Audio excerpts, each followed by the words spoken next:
going on, Jerome's? So we are knee deep in NFL mock draft season. Daniel Jeremiah, NFL Network, former NFL scout, and also periodically you see his name come up for NFL GM jobs. I feel like the whole Mayock thing maybe soured people and teams because like the TV gig is pretty good, and I understand the allure of competing in the trenches. There's only 32 of those jobs available, but I don't know. I don't know. It's tough to get fired, man. But Daniel Jeremiah fired up his mock draft 2.0, and spoiler, Vikings took Trevon Henderson at number 24 overall. The star running back ended up being RB3 in this class. I would be fine with it, but there's a couple things that have to happen. Now, the initial knee-jerk reaction from Vikings fans, like, how are you going to take a running back in this spot when the Vikings have so many other needs? But remember, free agency comes before the draft. So also, you should be drafting the best player available as opposed to just drafting for need. But realistically, this is what the Vikings could and should do this offseason.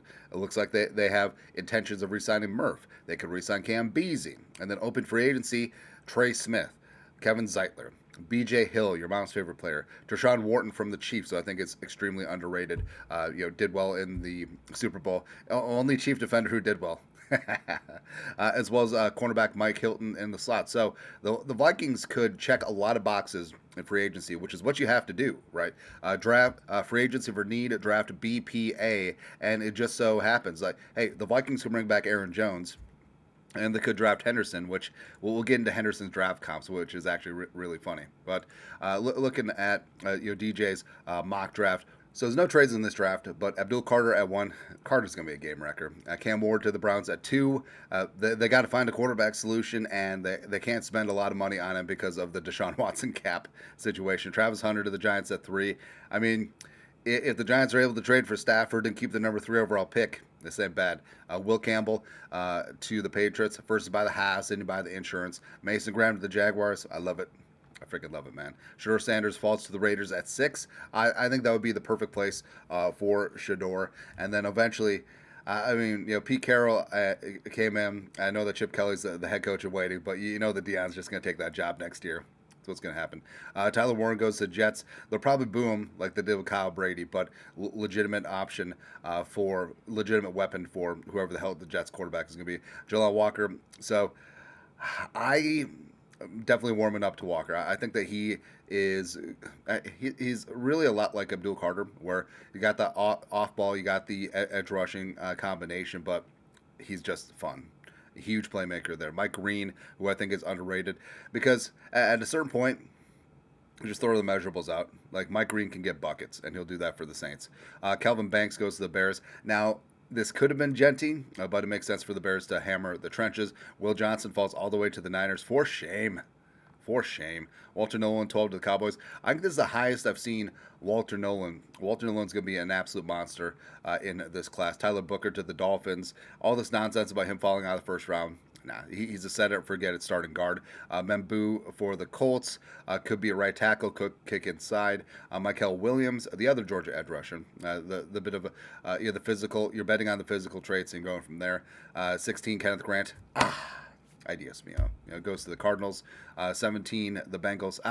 Another draft crush. Jahdae Barron is off the board. I mean, DJ's locked in here with like my draft crushes, man. Zabel goes to the Seahawks, which makes sense because he's kind of like Ethan Posich. Ted falls all the way to the Buccaneers. Wow. You don't really see a mock draft where Ted falls out of the top 10. Sort of forgot about it. But he goes to de facto replace Chris Godwin and eventually Mike Evans in Tampa. Loveland goes to the Broncos. Yeah, it's a pretty common mocked pick. Genty goes to the Steelers. Now, if it's a spot where the Vikings are at 24 and Genty's still on the board at 19 or 20, make a move. Like I understand the Vikings don't have a ton of draft capital, and this is a very deep running back class. But if you have a chance to get RB1, you have to think about it, right? Even though I love TreVeyon Henderson, I love Omari Hampton, who went to the Chargers, which fits hand in glove with how Harbaugh wants to play. I do love TreVeyon Henderson and Caleb Johnson and Omari Hampton, but if you have a chance to get Genty in this offense, I mean, come on. Simmons goes to the Packers because why take the fun player when you could just get a backup offensive lineman just like last year? The Packers could have had Cooper DeJean, but instead they took Jordan Morgan. who's always hurting a backup offensive lineman. TreVeyon. The Vikings had up close look at what a dynamic runner can do for an offense that also features a loaded passing attack. See Jahmyr Gibbs in Detroit. Minnesota finds its own running back weapon in Henderson, with Aaron Jones headed for free agency. I do think that Aaron Jones returns, but Henderson, 4 years at the Ohio State, this year 1,016 yards rushing, 7.1 yards per carry, which is good. Him splitting time in the backfield with Judkins was a national championship, a winning duo. I think that he's underrated as a receiver. I think that he has great short area quickness. I think that he's got that burst to hit home runs. He's got everything, man. And Lance Zierlein, NFL comp. Aaron Jones. Oh, look at that overview. Henderson is capable of starting on third downs, or biting off a bigger chunk as a 3-down option. He has average size, but has above-average juice with good acceleration. He's an average decision maker inside and not overly creative once confronted by the defense, but he has the pacing and subtle shiftiness to excel as an outside runner. He might be the best pass-protecting running back in the draft. Woo! That's right, baby. And is more than capable as a pass catcher. Henderson isn't Jahmyr Gibbs, but he can operate in a similar role for teams looking to add a more dynamic player to their running back room. And that's what Henderson would bring. And I am not mad at all. The Vikings, who taking a running back at 24. Could you make a case for Caleb Johnson over Trevon Henderson? Yeah, I mean, you certainly could. But again, don't be mad.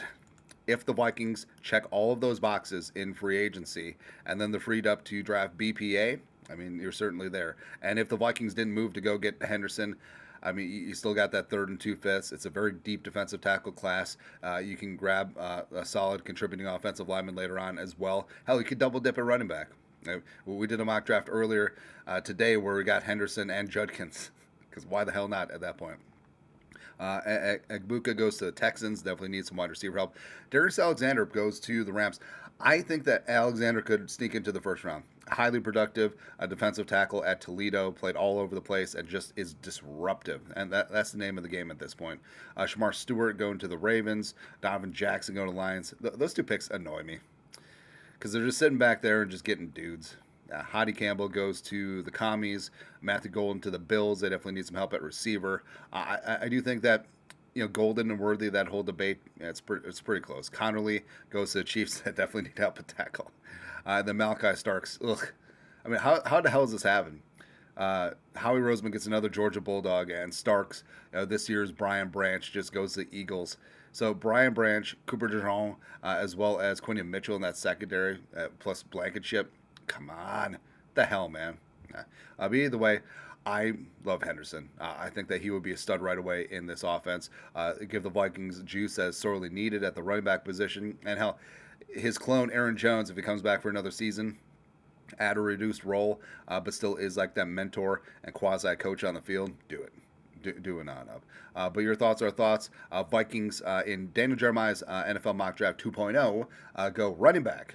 Trevon Henderson from the Ohio State University. Let us know your thoughts, our thoughts, comment section. You guys are the best. You know what to do. Skull production value.